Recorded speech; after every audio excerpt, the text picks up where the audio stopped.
Ladies and gentlemen, welcome to another episode of the Give and Go podcast. This is one half of the Dream Team, Raj Sharma, and Jordan Taylor is not in the building today, but we are honored to have a special guest, Mr. Gurek Rathore.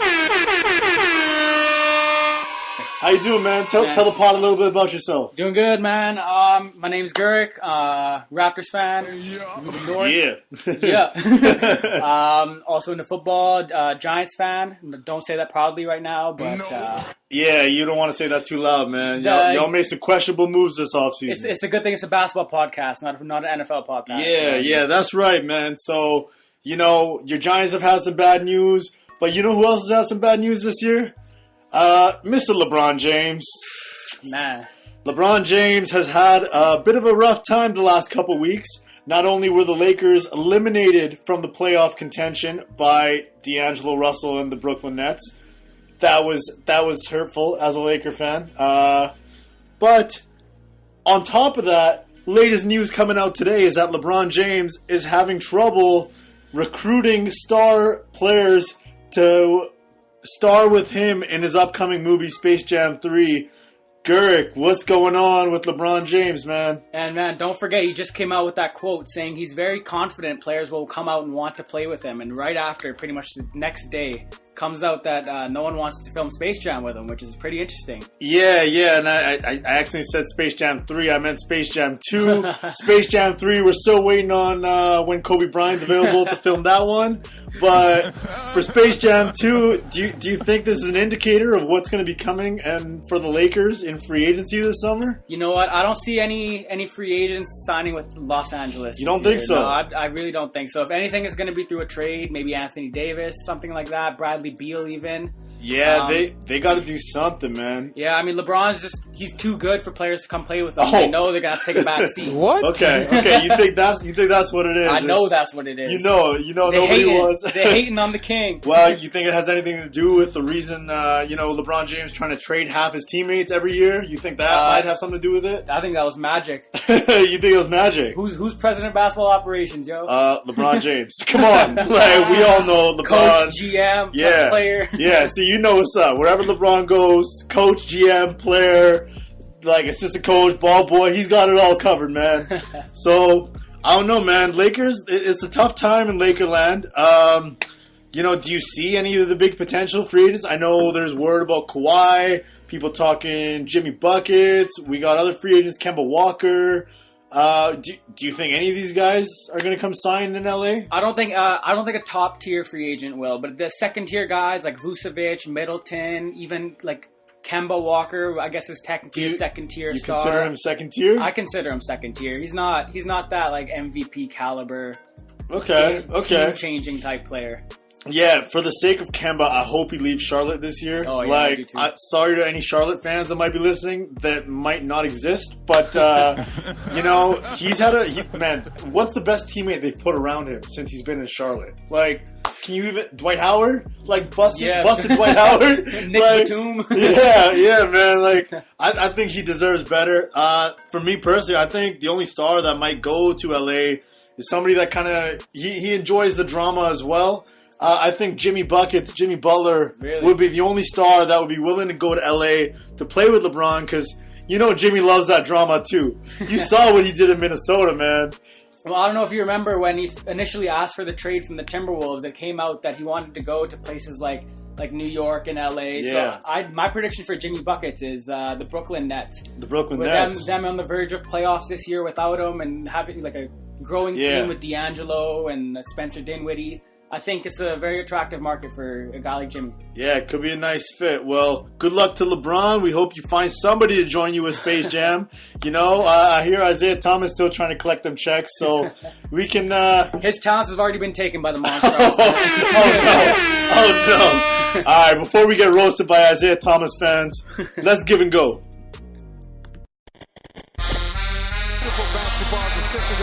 Give and go.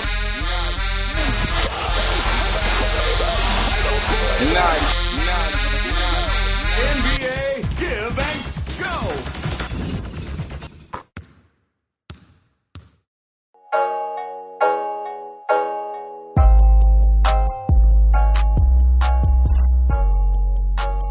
Ladies and gentlemen, welcome back to the Give and Go podcast, brought to you by basketballers.ca, our official sponsor.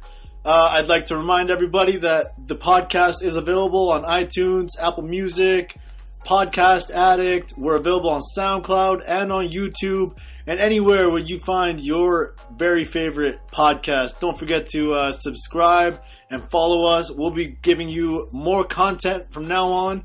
Going forward, we're going to be releasing 2 episodes a week. And we're going to cut the time down to 20 minutes per episode so that we can make sure that we're giving you everything that you guys need to get through this NBA season. Now I'm back with my host, Gurek Rathore. Gurek, how you doing, man? I'm doing good, man. How you doing? Hey, I'm doing great. We're, March is officially over, but March Madness still rolls through. I got to ask you, man, how busted is your bracket? All the way busted. How's yours looking? Man, it's rough. It's rough right now. I'm not winning any bracket challenges. Nope. For the viewers, we'll talk a little bit March Madness because this is the future of the NBA. There's 4 teams left now. We got Virginia versus Auburn on Saturday, and we got Michigan State versus Texas Tech also happening on the same day. So, Gurk, I gotta ask, man, who's your favorite to win this thing now? Man, I'll tell you what. I had Michigan Wolverines winning it all to start with, and the team that beat them is Texas Tech, so I'm rolling with Texas Tech now. Their defense has just been probably the greatest defense I've seen, like, team-wise. I've never seen a team so in tune on defense, like, as a team together. Okay, that's a nice pick. You know what? I'm picking the team that is actually taking on Texas Tech, which is Michigan State. Yeah, I'm going to take Michigan State as my team to win it. Hey, man, anytime a team can take down, a team filled with superstars in Zion and RJ Barrett, Cam Reddish, anytime you beat a team like that, man, you got my vote. So I'm picking Michigan State. Let's talk about that game a little bit. Last Sunday, Michigan State beat Duke by 1 point after RJ Barrett missed a free throw late in the game and would have gave them a chance to tie the game up and head to overtime. Instead, Michigan State pulled out the victory in a very improbable game. What are your thoughts on that game, man? Is this a huge upset, or Duke was the favorite coming in? I don't think Duke was the favorite coming in. No? Sure, they had the most NBA firepower, most top prospects in Cam Reddish, RJ Barrett, and Zion Williamson. Right. But they had too big of a hole in offense, that being shooting. Throughout the entire season, just no one can shoot on that team. Cam Reddish was supposed to be the shooter on that team. Yeah. Had a below average season, to say the least. So I don't really feel like they were the favorites heading in. Even the past few games before they got eliminated, they were, went tight down to the wire, tight, a few lucky plays here and there. Okay. And they barely squeaked by. So I think it was about time Duke was they were eliminated. due. They had the spotlight on them in the entire year, and they were bound to crack. I just wish it wasn't our Canadian boy, RJ Barrett, that cracked, man. that was too bad. Do you think this hurts their draft stock at all? Do you think, well, you know what? Coming into the season, a lot of people had RJ Barrett going 1. I think he's still a top 3 pick, but I think John Morant may have passed him for second. Yeah. And Zion, I think, is the lock to go number 1. Yeah, we know Zion's going 1. It's not confirmed yet. He might be an alien. Have you seen the size of that dude? Like, he could star in that Space Jam movie as a Monstar. Like, he could be one of the Monstars. Easily. So, it'll be interesting to see where they go in the draft this season. Again, like you mentioned, those are a couple of the top picks. John Morant, he made a name for himself big time in this tournament. He started at lower. I think they were 12 seed with Murray State and won 2 games in the tournament, or was it 1? They won 2, I believe. Yeah, they won 2 of them. He had a triple-double, which is the first one since Draymond Green, I believe, in I think it was 2014. So it's been quite some time since somebody put up a stat line like that. I was very impressed. Definitely. So, talking about impressive stat lines, we had my boy Russ Westbrook. Ooh. He made some history this a couple days ago. Crazy. He had a stat line that has not been done since Wilt Chamberlain way back in the 60s. He was the first player since Wilt to have a 20-point, 20 rebound, and 20 assist game. And I got to give a shout out to Nipsey. R.I.P. Nip. Yeah, he was after his last rebound to secure the 2020 game. Russ gave a shout out and said, "This is for Nipsey." That's his boy. You know, he's had a big influence on the rap scene and the LA scene. So Album of the year last year, Victory Lap. If you haven't checked it out, go check it out now. Do yourself a favor. yeah, definitely, man. So with that stat line, that being said, do you think this was the most impressive stat line of this season? You know, there's been a lot of great games this season. Harden comes to mind. Yeah. A 61-point performance. Giannis with his 52, I believe it was. Yeah, well, Harden's had 50-point triple doubles. Like He's averaging 36 at the time of this recording. So Yeah. I mean, it's crazy. But I do believe this is the craziest stat line of the season. Yeah. What do you think? Yeah, I think so.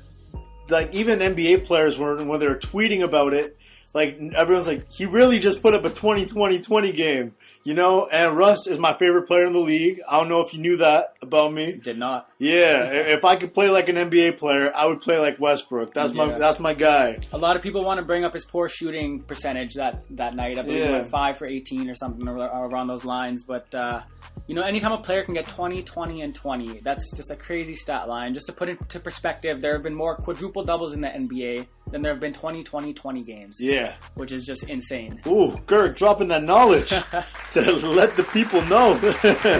So, yeah, man, I agree. I think that's definitely the craziest stat line. Westbrook, he's just been on a tear lately, and it hasn't really resulted in team success.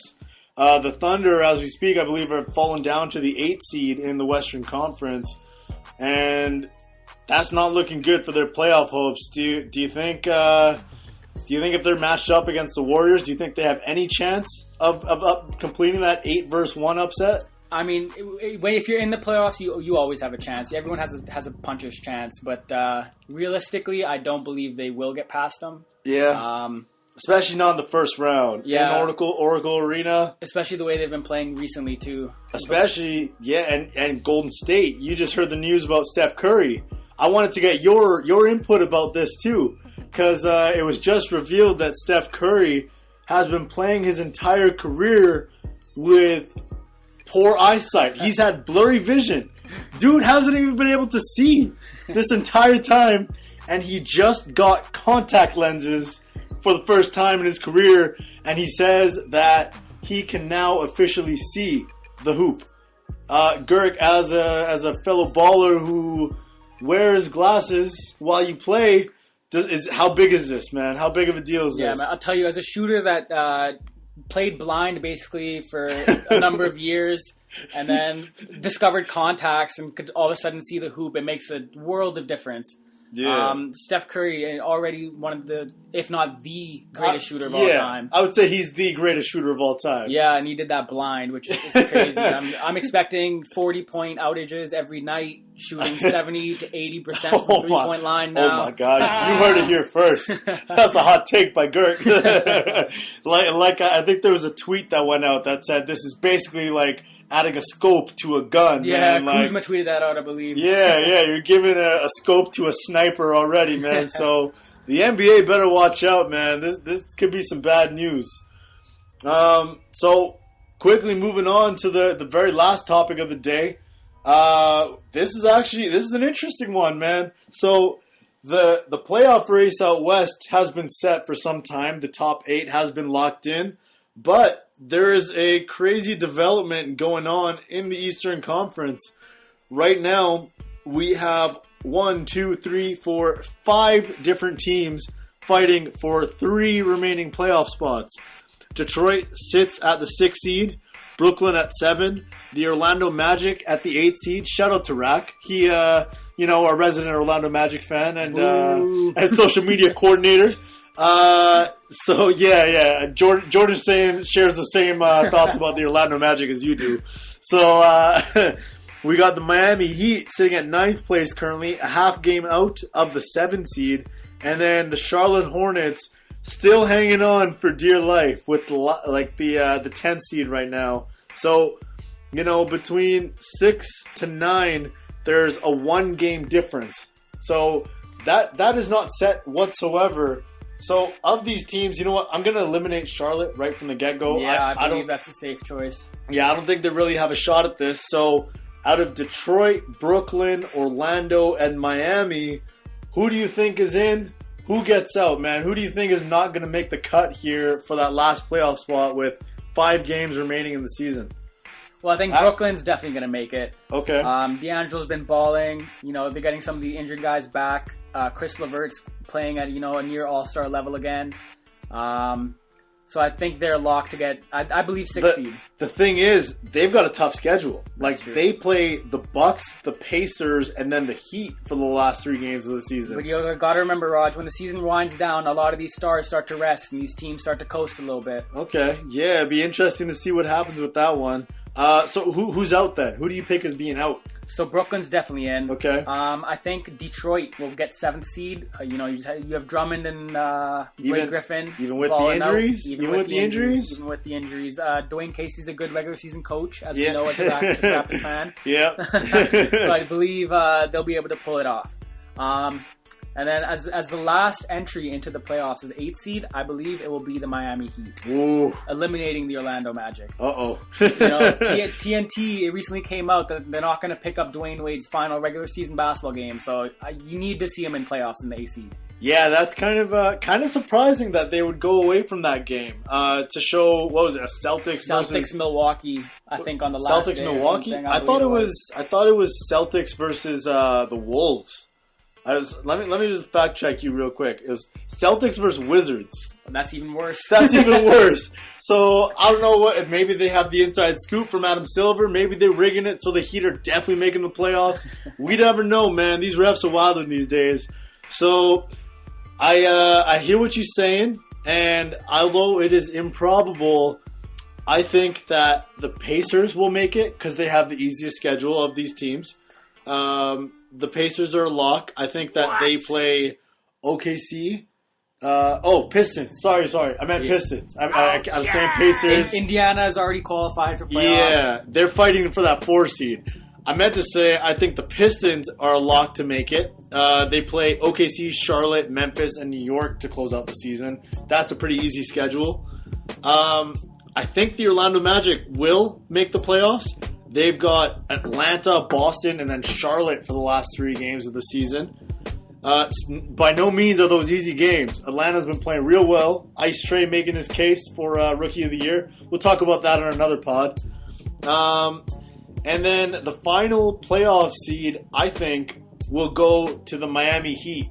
And I think the Brooklyn Nets will fall out of... Wow. Yeah, I think the Brooklyn Nets will fall out and will fall to the 9th seed. That's a hot take. They're playing the Bucks, who they haven't been resting much. Giannis is not a fan of resting, and so that game is coming up on Saturday.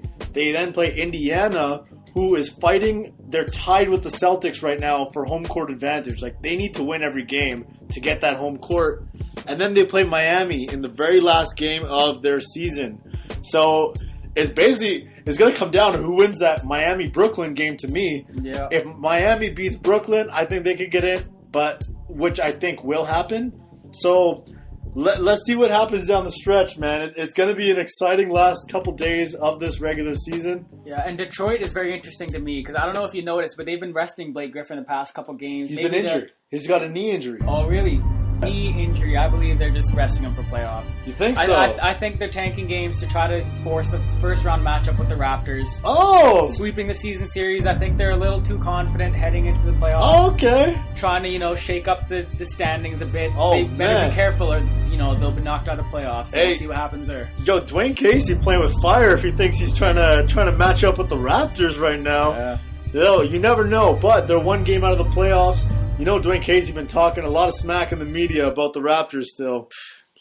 I don't know, man. He's a company guy. I thought he stuck up for the Raptors pretty hard when he was with us, but now he's against us, man, and he's talking too much. That boy talks too much. Yeah, hey, if you aren't with us, you're against us, right? That's how the league is. Yeah, I guess how Dwayne Casey is too, I guess. All right, man.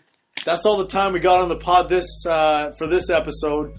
I want to thank you again for filling in for Jordan Taylor. Yeah, thanks for having me, man. I'm glad to be here. No worries, man. And we'll get you back on the pod sooner rather than later, for sure, man. All right, for sure. You got any last words? Give and go. All right, man. Subscribe.